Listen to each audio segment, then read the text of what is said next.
At the top of the mountain there was a large hut that appeared to be constructed of black bones. As we approached it, Hanky and Hattie started freaking out, for the first time since we entered this strange and horrible world. "You are to meet with the professor, 4 visitors at a time," announced the guard, 759. He half-lifted his gun, and used it to point at a woman who was near the front of the group. "You," he said. Then he selected 3 more people. You, and you. You may enter now. You may become enlightened now." The 4 people looked at each other nervously. They were obviously hesitant to enter that black bone hut, and I didn't blame them. It seemed somehow like death himself was in there, waiting to swallow us up. Hattie let out a particularly mournful yowl, as the dark clouds above continued to spit out endless bolts of lightning. "Now," said 759, lifting his gun fully. As with everything else since this nightmare started, we didn't seem to have much of a choice: follow orders or be murdered. One of the 4 walked up to the hut and pulled back the red curtain that served as its entrance. He stepped in, and the others followed. They were in there for a while, maybe an hour. We sat outside waiting for our turn. It was the longest amount of time we had been still since stepping through the black hole. We sat in exhausted silence at first, while Hanky and Hattie hissed and cried. Then we started talking to people, for the first time, really. Lauren turned to the woman sitting next to her on a black rock. "I'm Lauren," she said. "What's your name?" "Amelia," said the woman in a tired voice. "Why do they keep calling you the Gatherer?" Lauren shrugged. "No idea. What do they call you?" 802. "I think that means I'm supposed to become one of those guards with the guns. Though why or how or what this place is or what is going on, I have no fucking idea. Like, why are there cats just wandering around here? What are those weird plants? What is this place?" said Amelia. "I'm as lost as you," said Lauren. "but I think we're about to find out." As she said this, the curtain opened, and the 4 people who had gone in stepped out. They had wide smiles plastered across their faces and looked very relaxed. The total opposite of how they looked going in. 759 selected 4 more people, including Amelia, and we sat waiting for our turn. We tried to get some answers out of the people who had already gone in, but they weren't saying much. "Everything's going to be just fine," was all they'd say. "You'll see." I tried to get our cats to calm down, so maybe I could take advantage of the wait time to get some internet reception. But they were both backed up against rocks with their tails straight up and their fur on end, baring their claws and swiping at anyone who got near, including me. We made some more small talk with the people around us, but nobody knew anything more than we did. Eventually, we settled back into silence. I sat there with Lauren's head on my lap, waiting. We were so exhausted, but the weird drink they had been giving us wouldn't let us go to sleep. From inside the hut, I heard a scream. Lauren bolted upright, and we all started at the red curtain with wide, terrified eyes. Finally, the curtain opened, but this time, only 3 people stepped out. Like the others who had come out before, they seemed perfectly happy with life. But they were 1 short of the 4 who had entered. Then it was our turn. 759 pointed to me, then Lauren, then 2 others. "You ready?" Lauren asked. "No, but I don't think we have a choice," I said. I went first. I pulled back the curtain and stepped in. I was instantly overwhelmed by uncomprehending terror. The first thing that I noticed, because it was the only thing moving, was one of those horrible creatures of snake and bone with a shimmering ghost head crouched in a corner. It was tearing into a human body, the guy before us who hadn't made it out. A spray of blood and body parts splattered against the bone walls of the hut. Next, my eyes moved to a large machine sitting on a table. It had all sorts of levers attached to it, and was making a constant whirring sound, which could barely be heard above the wet noises of the monster ripping apart the corpse. There were several wires coming from the machine, and I followed them with my eyes. They run up and then over to where 4 people were sitting strapped to chairs. They were sitting motionless, only occasionally blinking wide-open eyes. The wires ran into their heads, and then back out of them. On the floor next to the chairs was a cat carrier. Inside was a cat, apparently sleeping peacefully, with a wire also running into and out of its head. The wires ultimately led to a man sitting cross-legged in another corner of the room. He had shock-white hair, was wearing large eyeglasses, and the wires terminated in his head. His eyes were closed. Then he opened them, looked straight at me and said, "Hey there, Chief. Been waiting for you." Once we were all inside, the professor began, 15 years ago, I discovered a portal from the new world to this world that you find yourselves in now. And make no mistake, Earth is young. It has only been there for 4.5 billion years, and it will not last much longer.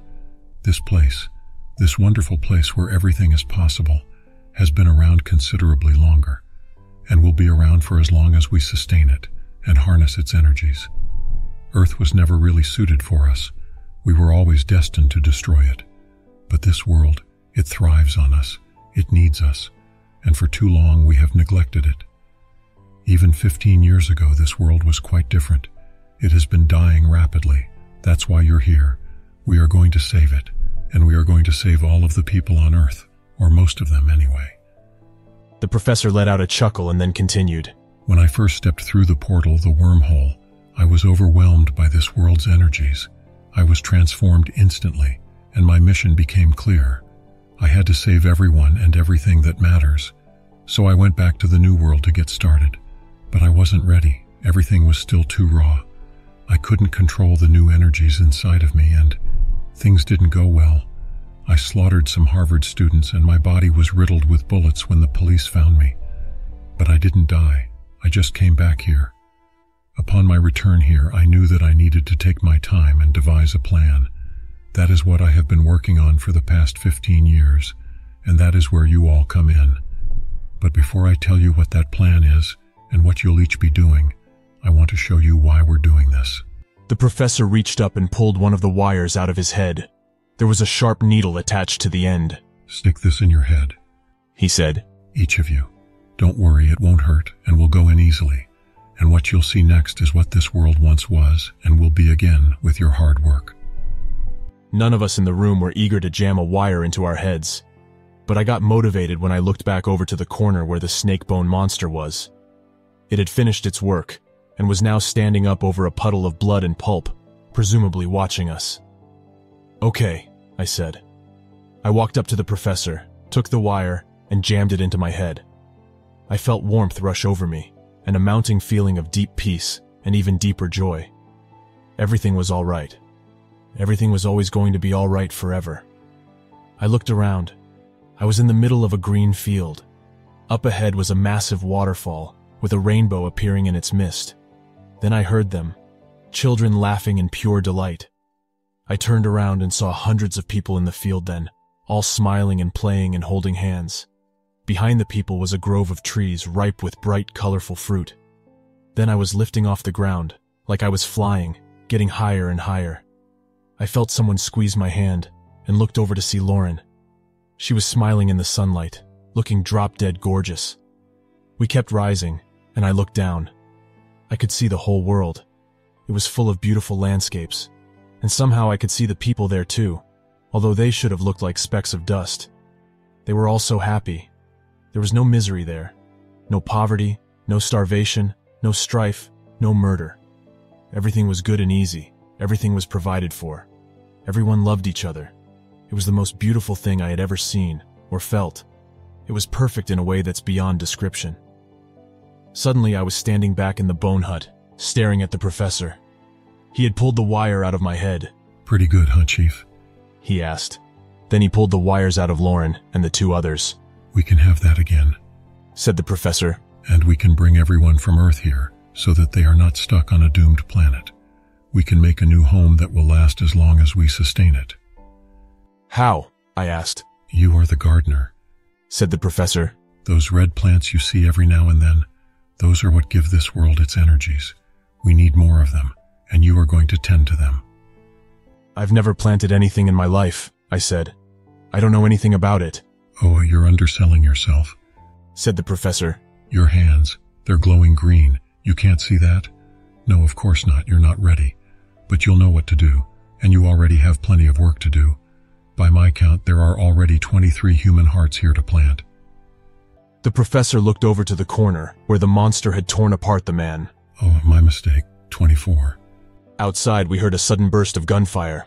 Make that 32, said the professor. I struggled to grasp just what was going on. It was overwhelming. All of it. The plants are human hearts? I asked, torn between horror and amazement. Now you got it, Chief, said the professor, smiling. And the better, more virtuous the person, the more energy that her heart plant will release into the world. The professor turned to the woman who came in with us. Your heart glows gold, my dear. That is why you're the judge. You will travel the new world and find the purest hearts for the gardener to plant. Next, he turned to Lauren. And you, with the silver tongue, you're a master of persuasion. Well, he's right about that, I thought, looking down at the pink flowers on the shirt I was wearing, which she had picked out for me. You are the gatherer. You must also return to the new world and convince these people, the ones whose hearts we need, to gather at certain places at certain times. Their hearts must enter this world still beating for this to work. The professor turned to the other man in our group of 4. And you are the engineer. Your brain flashes with electric energy. You will help me work out some technical issues I've encountered. Our goal is ultimately to be able to control when and where the wormholes open. I achieved that once 15 years ago, but that was when this world had far more energy. So you didn't cause the wormhole to open up? Asked the engineer. The one that brought us here? No, said the professor. I was given advance warning of it due to energy spikes coming from the new world. That's why I sent my agents in that world to set up the blockade. But why us? Asked Lauren. I know we have glowing body parts or whatever, but how did you know that? How did you know that we'd be there? The professor shrugged. I didn't, but once you were there I could detect your energies. I knew your names. I have means of communicating with the new world. He pointed first to the cat in the crate, and then to the giant whirring machine. It is powerful, but imperfect. That is one thing that the engineer will help me with. At any rate, once I realized that there would be a mass of people within range of the wormhole, I decided that now would be a good time for serious recruitment. And the others? Asked the judge. The ones who got crushed in their cars? Some were brought here to be soldiers. Some were brought to be plants. And you all were brought to serve your purposes. But some have no purpose whatsoever. Initially, there will be some unfortunate sacrifices. But once we have this world back to where it was, and once we can control the wormholes, we will bring everybody here. It will be paradise. You've seen it yourselves now. You know it's true. I've got a question, I said. What is it, Chief? What's the deal with the cats here? The professor shrugged. They've been here forever, for many billions of years. At some point, a few wandered into a natural wormhole, and so now they are in both places, the new world and this one. They are very useful. They are a link between worlds. Now, if there are no more questions, it is almost time to get to work. You've had a long journey, so for the remainder of the day, you will rest. Tomorrow evening, a small wormhole will briefly open, allowing the gatherer and the judge to return to the new world and begin their work. I believe that you will land somewhere in the Midwest USA, though it should become clearer where exactly as we get nearer. The gardener and the engineer will stay here with me and begin their work. That is, assuming that nobody objects to their assigned roles. I took another look at the puddle in the corner. No, I said. We're good. Once we were outside again, the guards let us past the bodies they had gunned down, and over the peak of the mountain. There on the other side was a large plateau that held an incredible oasis. All around it were the same black rocks and dreary landscape. Then, encircled by a ring of those red heart plants, were lush green fields and sparkling ponds. I could see trees overflowing with fruit. A small break in the clouds allowed the sun to shine through onto that one spot. As soon as we were away from the bone hut, Hanky and Hattie settled back down. We walked as a group to the oasis, where several huts were waiting for us. These ones weren't made of those black bones. Soon, Said 759, waving his hand in front of him. the whole world will be like this. All will enjoy it. For now, we will enjoy it ourselves. Go and rest. As soon as I stepped into the oasis, as though walking through some invisible barrier, I felt a rush of warmth run through my body. It wasn't the pure joy that I had felt before, when I had the wire stuck in my head, but it was a taste of that. I felt completely at peace. Lauren and I found an empty hut and settled in with Hanky and Hattie. It was the first time we were alone together since this started. I was feeling, really horny. I made my move, leaning in for a kiss. Lauren pushed me away. This is wrong. She said. Not in the mood? I asked, disappointed. That's okay. We can rest first. I am in the mood. Said Lauren. And that's part of what's so wrong about it. I feel so good, but I shouldn't. Not after everything that's happened. Babe, all of those people, crushed like fucking ants in their cars. That one guy fed to the monster. Those people gunned down outside the hut. And now we're supposed to go around collecting fucking human hearts to grow into fucking heart plants? This is wrong.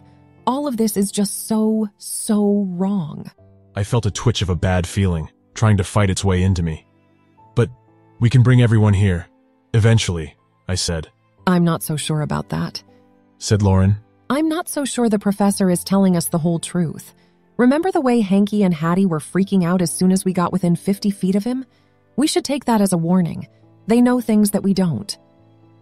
But we're here now, in this paradise, I said. You can feel it, right? You can see it? We can make the whole world like this, and even better. You saw what I saw there in the professor's hut. You know what it would be like. Even if it is true, said Lauren. How many people do we have to kill to make it happen?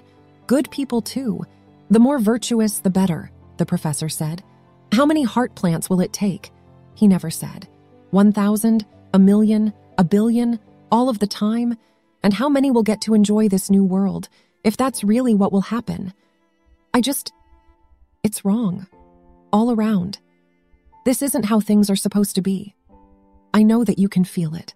I could. It's what I had been feeling all along, until I stepped into the oasis, when that voice inside me died, and the warmth replaced it. I concentrated. Okay, I said. What do we do? If we don't follow orders, the professor will have us killed, one way or another, and they'll go on without us anyway. Lauren reached down and gave Hattie a scratch under her chin. Then, we'll have to kill the professor, she said. I see zero chance of it happening, and I'm scared as hell about it. But I know we have to try. And I feel like we only have until tomorrow, when the wormhole opens, and Lauren is supposed to go through while I stay here. God, I'm scared.